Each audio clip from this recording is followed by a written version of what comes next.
కలియుగంలో ధర్మం ఒక్క పాదం మీద మాత్రమే నడుస్తుంది.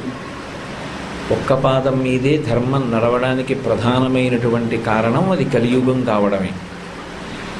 కలిపురుషుని యొక్క ఉద్ధతి చేత మనుష్యుల యొక్క మనస్సు పాపజీవనం వైపుకి మొగ్గినంతగా శాస్త్రం ఎలా చెప్పిందో అలా ప్రవర్తించడానికి కానీ, ధార్మికమైనటువంటి జీవనాన్ని అనుష్ఠించడానికి కానీ తగినంత అధ్యవసాయంతో ఉండదు.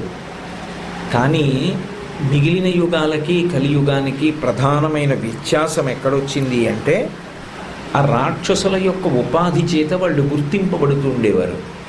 కలియుగం దగ్గరికి వచ్చేటప్పటికీ రాక్షసులకు ఉపాధి లేదు.